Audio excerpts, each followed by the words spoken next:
Now then, everybody, have a listen to this. Does it make you nervous? It does. Yes. I think we all know that iconic theme tune. It is, of course, the start of University Challenge. And after 3 decades of savage put-downs and challenging trivia, Jeremy Paxman has finally stepped away from the buzzer and presented his last episode of the quiz last night. He announced he would be leaving the role of quizmaster last year after being diagnosed with Parkinson's disease. Let's remind ourselves of some of his most memorable moments. University Challenge.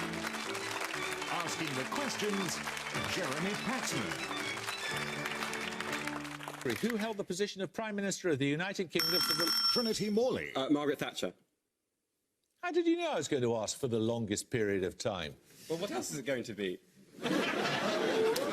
OK, let's see if you get these bonuses right. They're on French land borders, you smart-asses. Timothy Dalton, Orson Welles, Toby Stephens and Michael Fassbender are among the actors who have played which romantic figure, the creation of Charlotte Bronte? Imperial Aronica. Inspector Clouseau? I don't know how you got there, it's completely wrong. Lucille Tushchuk-Smith. William I. No. William the First. No, I'm sorry, that's the wrong answer. You know it's very wrong. It's only up by about 600 years or so. University Challenge returns later in the year, and I look forward to watching it with you. So it's good night from me. Good night. Ah, It was good quite night, a low-key Jeremy. good night, wasn't it? Yeah, it was. Very elegant. But that way, just, no! I wonder whether he really knew what the answer was.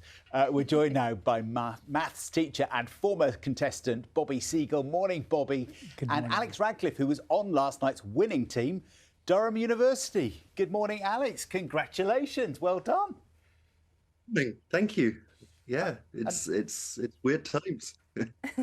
And to be part of such a special edition, Jeremy Paxman's final show. Yeah, it really does feel like the end of an era, especially, you know, as someone who's been watching it. And, you know, when you think of University Challenge, you think of Jeremy Paxman. So it is kind of a really sad day. But you know, I'm just very glad to have been a part of it. And Alex, how did you celebrate? Tell me that you did celebrate. What happened after the show? I mean, we all went to a college bar in Durham and watched the episode, and you know, got a lot of our friends there, and you know, just had a lovely night. It seemed to be quite a big deal in Durham, and you know, it was really lovely to celebrate with all my friends. I'm glad you said. I thought you were going to say you went to the library or something like that. No, I'm very glad to lively. say you went to the college bar. I know we may be nerdy, but we're not that nerdy. I would I never tell have you said what, that. Alex, you're not nerdy. And the other thing, Alex, is I've got to say, we particularly love your shirt this morning. You're famous for your shirts, and John's got something to tell you about that shirt. I've got the same shirt, Alex. It Yeah. has. Yay! No one got it for me. And So, the matching you know, beard as well. We're twins. Bobby, welcome. Thank you for coming in. It changed your life, didn't it, University Challenge? It did. I think people just warmed to my enthusiasm for knowledge and learning. Even if I got things wrong, I'd be like, "Oh, that's a good answer." What did you love about the show? So I think it's just such a big institution in our lives. Since 1962, people in the UK know Monday 8 to 8:30. You know, after the weekend, long day at work. Cup of tea, some biscuits with your mum, your dad, maybe your grandparents. You sit, you bark out answers at the sofa from a comfortable place. So it's like a routine that all of us have had. Bobby, we're not all barking out answers because some of us don't know any of them. It's really challenging. But I think that's the point. It's meant to be a challenging quiz, meant to be an academic, tough quiz show. And that's what people love about it. Since '62, it's been the same format. Starts at 10 on the buzzer individually, and then 3 bonus questions of 5 points. And that's the same format. Should we do a couple of questions? These are some classic questions. Oh, classic. Who should we test first? Should we do Bobby first? Okay. There we go. Do you have a buzzer? Back to the date. Yes, we do have a buzzer. Okay. Oh, It's invisible, gosh. but it is. yeah, it will work. There'll be a buzzer. Okay. Shall I be Paxman? Do. Okay. Ready. Which novel, first published in serial form from 1914 to 1915, begins with the words "Once upon a time, and a very good time it was"? Ooh, once upon a see, this is not a convert. So 1914 to 15, once upon a time. Oh gosh, I might need It's really difficult. It's a difficult one. Gosh, is it? It was Portrait of the Artist as a Young Man by James Joyce, that one. Should we... Alex, would you have got that one?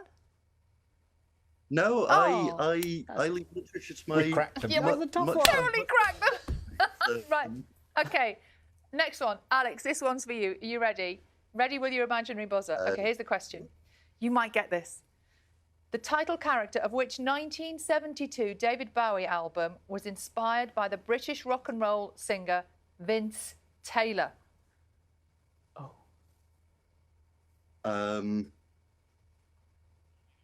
He's had a late night. It's all right. Come on, Bobby. Do you know? Because I can see the figure, Yes. the outfit. It's if you give me multiple choices, millionaire would get it right. I'm afraid but- I don't know. this is, Guess Black Star or something. I don't know. Oh, what did he say? Like the what? Life? I said Black Star. Ziggy 'cause it's the only one I Stardust. can name. but- Come on. Emmanuel Seagull. Nice. Is it Ziggy Stardust? There's a buzzer. Hey. Emmanuel Seagull. Do It you is. do that in your daily life when you When want to... students ask me questions at the board, I want to say Mr. Emmanuel Seagull. Do you want the answer? The rise and fall of Ziggy Stardust and the spiders from Mars. Yeah, I'll get half points for that. Yeah, I think so. I don't think Jeremy would have ever done half points. He's mellowed recently. He'd be like, Bobby, I'll give it to you. And he definitely wouldn't give you as long as we gave you then. Exactly. It'd been, much more abrupt. Alex, how do you get picked for University Challenge? How does Durham choose its team?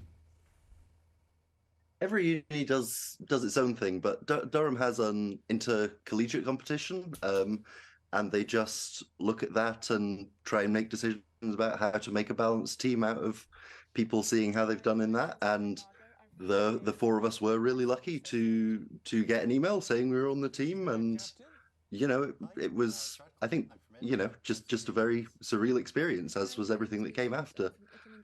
And I guess you need a mix of interests and experiences, don't you? You need sciences and arts and a bit of everything. Absolutely. It's very fortunate that other people on my team have strengths where I don't, because four people with exactly my knowledge, I don't think it would have been a very good series for us. OK, everybody, I would like you to pay very close attention to this very special clip that we have from University Challenge from someone you might recognise. In the Oxford English Dictionary, a device for catching game and to remove the seeds from cotton are among definitions of what three-letter head word? In its most familiar usage, the definition is colourless to pale straw-coloured alcoholic spirit flavoured with juniper berries and a variety... Exeter K. Gin. Gin is correct, yes. John, I love that the answer you got right was gin. I was just ordering a drink. It just happened to be the right answer. That's so good. That was the true story. That was the only thing I said in the entire programme. You introduced yourself, though. Yeah, I went and I said to my kids, I want to get one answer right. And I got the first question. I was like, right, I'm not going to say another one. Good job it was about alcohol. It was, wasn't it? Do you still get nervous when you think about it? Because I found it terrifying, Bobby. It is, because, again, if you're watching at home, people shout answers, 50-50 guesses, they're fine. But when you're in the studio with the lights, with Jeremy Paxman, it's a whole new ballgame. And you know that nowadays, if you get something wrong, social media will remind you about it forever. My goodness. Yeah, And Bobby... I got a notification. Sorry, Alex, go ahead. I was just going to say, when I was filming the first episode, I got a notification from my watch saying your heart rate is really high and you don't seem to be moving. Are you okay? And I think that just sums up the nerves throughout it all. Oh, I love that. I mean, probably your watch thinks you've been out for a run. Yeah, except without counting any steps. Now, do you all remember the question we asked you an hour ago? No. No, I don't either. I think I watched it on the telly this Did morning. you watch it on the telly this morning? Yes. Well, we asked a very important question here on BBC Breakfast an hour ago. If you have been waiting an hour for the answer is... Oh, go on. Oh, is it Ernest Shackleton? It is! Yes. Yeah. Bobby, well Thank you. I've redeemed done. myself. Still got it, Bobby. Very, very good. You've redeemed yourself. Fantastic. Lovely to see you. you. Thank you for coming in. And it's great to mark a brilliant series and a great run for Jeremy Paxman.